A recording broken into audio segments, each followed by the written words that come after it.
14. 지혜가 있는 곳. 밀린다 왕은 물었다. 스님, 지혜는 어디 있습니까? 아무데도 없습니다. 그렇다면 지혜는 실제하지 않습니까? 왕이시여, 바람은 어디 있습니까? 아무 곳에도 없습니다. 그렇다면 바람은 실제하지 않습니까? 잘 알았습니다. 밀린다 빵하. 15. 수행의 목적. 밀린다 왕은 나가세나에게 물었다. 스님들은 과거의 괴로움을 버리기 위해 노력하십니까? 그렇지 않습니다. 그렇다면 미래의 괴로움을 끊기 위해 노력하십니까? 그렇지 않습니다. 그렇다면 현재의 괴로움을 끊기 위해 노력하십니까? 그것도 아닙니다. 만일 스님들이 과거의 괴로움이나 미래의 괴로움이나 또 현재의 괴로움을 버리기 위해 노력하는 것이 아니라면 무엇 때문에 그처럼 애를 쓰십니까? 우리들은 이 괴로움은 사라지고 저 괴로움은 생기지 않기를 바라는 소원 때문에 노력합니다. 그렇다면 미래의 괴로움이 있습니까? 존재하지 않습니다. 스님들은 지금 있지도 않은 괴로움을 버리기 위해 노력한다고 하니 지나치게 현명하십니다. 대왕은 일찍이 적이나 원수와 대항하여 맞선 일이 있습니까? 있습니다. 대왕은 그때를 당해서 비로소 참호를 파고 보루를 쌓고 성문을 굳게 잠그고 망루를 세우고 양곡을 마련하게 했습니까? 아닙니다. 그런 일은 모두 미리 준비해 두었습니다. 대왕은 그때를 당해서 비로소 말 타는 기병과 활 쏘는 병사들을 훈련시켰습니까? 아닙니다. 그들은 모두 미리 익혀두게 했습니다. 어떤 목적 때문에 그렇게 했습니까? 미래의 위험을 막기 위해서였습니다. 미래의 위험이 지금 존재합니까? 존재하지 않습니다. 대왕은 지금 존재하지 않는 미래의 위험을 대비하기 위해 그런 일을 했습니다. 지나치게 현명하십니다. 또 한 가지 비유를 들어주십시오. 대왕은 어떻게 생각하십니까? 목이 말랐을 때 물을 마시고 싶다고 우물을 파거나 저수지를 만듭니까? 그렇지 않습니다.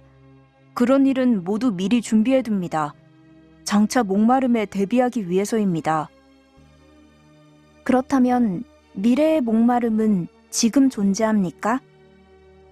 지금 존재하지 않습니다. 대왕은 지금 존재하지 않는 미래의 목마름에 대비한다니 지나치게 현명하십니다. 다시 한번 비유를 들어주십시오. 대왕은 어떻게 생각하십니까? 배가 고팠을 때 비로소 무엇인가 먹고 싶어 밭을 갈고 씨를 뿌립니까? 그렇지 않습니다. 그런 일은 미리부터 준비합니다. 무엇 때문에 미리 준비합니까? 미래의 배고픔을 막기 위해 준비하는 것입니다. 그렇다면 미래의 배고픔은 지금 존재합니까? 그렇지 않습니다. 대왕은 지금 존재하지도 않는 미래의 배고픔을 위해 씨를 뿌린다니 지나치게 현명하십니다. 스님, 잘 알았습니다. 밀린다 빵하. 16. 염불에 의한 구제. 밀린다 왕은 나가세나에게 물었다. 스님, 내가 들으니 100년 동안 악행을 하였더라도 죽을 때 한 번만 부처님을 생각한다면 천상에 태어날 수 있다고 말합니다. 나는 그것을 믿지 않습니다. 또 살생을 단 한 번 하였더라도 지옥에 떨어질 것이다 라고 합니다. 나는 그런 것도 믿지 않습니다. 대왕은 어떻게 생각합니까? 조그마한 돌멩이가 배 없이 물 위에 뜰 수 있습니까? 뜰 수 없습니다. 100대의 수레에 실을 만한 바위라도 배에 싣는다면 물 위에 뜰 수 있습니까? 그렇습니다. 물 위에 뜰 수 있습니다. 선업을 그 배와 같이 생각하십시오. 잘 알겠습니다, 스님. 밀린다 빵하. 17. 모르고 짓는 악행. 밀린다 왕은 나가세나에게 물었다. 스님, 알면서 나쁜 짓 하는 사람과 모르고 하는 사람 중 누가 더 큰 화를 입습니까? 몰라서 나쁜 짓을 하는 사람이 더 화를 입습니다. 그렇다면 우리 왕자나 대신들이 모르고 잘못을 범한다면 그들에게 갑절의 벌을 내려야 하겠습니까? 왕이시여, 어떻게 생각하십니까? 이글이글 단 쇠붙이를 한 사람은 모르고 잡았고 한 사람은 알고 잡았다고 하면 어느 사람이 더 심하게 되겠습니까? 모르고 잡은 사람이 더 심하게 됩니다. 그와 마찬가지로 모르고 악행을 하는 사람이 더 큰 화를 입습니다. 잘 알겠습니다, 나가세나 스님. 밀린다 빵하. 18. 해탈하면 지식은 없어지는가? 밀린다 왕은 나가세나에게 물었다. 스님, 지식을 가진 자는 지혜도 가집니까? 그렇습니다. 지식과 지혜는 둘 다 같은 것입니까? 그렇습니다. 그렇다면 지식과 함께 지혜를 가진 사람은 미혹에 빠지는 일이 있습니까? 없습니까? 어떤 일에 대해서는 미혹되고 어떤 일에 대하여는 미혹되지 않습니다. 그렇다면 어떤 일에 대해서 미혹됩니까? 아직 배우지 않은 기술이나 아직 가본 적 없는 지방이나 아직 들어보지 못한 이름과 수로 등에 대해서는 미혹될 것입니다. 어떤 일에 대해 미혹되지 않습니까? 지혜에 의하여 깨친 것, 즉 무상과 고와 무아에 대해서는 미혹되지 않을 것입니다. 그러면 깨친 사람의 어리석음은 어디로 갑니까? 지혜가 생기자마자 어리석음은 곧 사라져버립니다. 비유를 들어 설명하여 주십시오. 사람이 어두운 방 안으로 등불을 가져왔을 때 어둠이 사라지고 밝음이 나타나는 것과 같습니다. 스님, 그렇다면 지혜는 어디로 갑니까? 지혜는 자신이 해야 할 일을 이룩하자마자 곧 사라집니다. 그러나 지혜에 의해 이룩된 무상과 고와 무아의 깨침은 없어지지 않습니다. 비유를 들어 설명해 주기 바랍니다.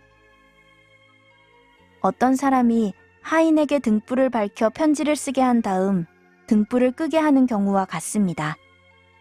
이 경우 등불은 꺼져도 편지는 없어지지 않습니다.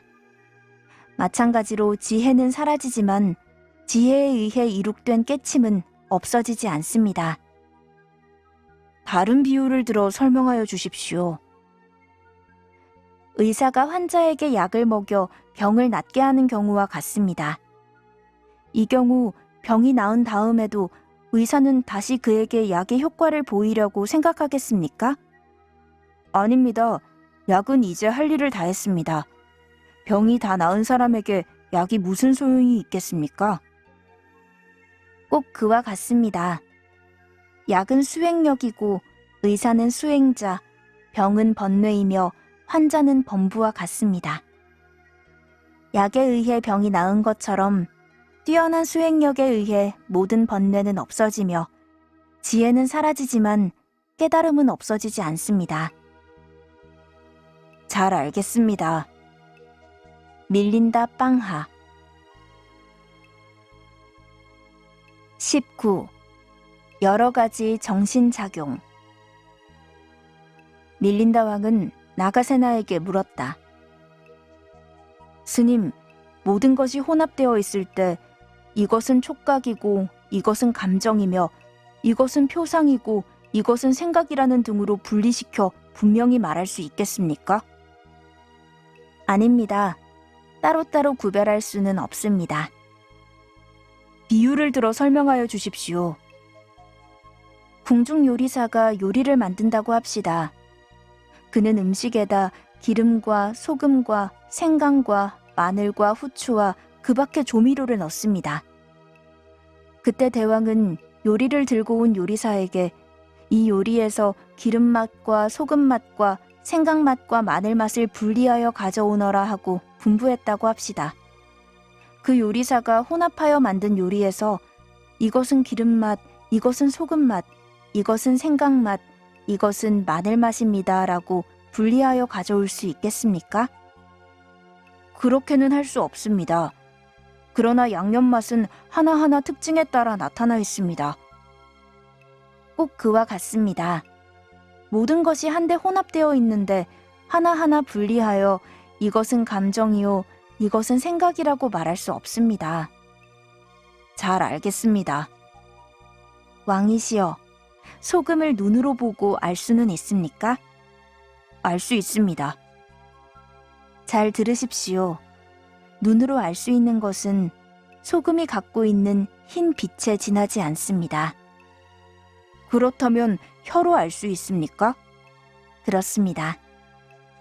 스님, 만일 혀로만 소금을 알 수 있다면 황소는 왜 소금 전체를 수레로 실어 나릅니까?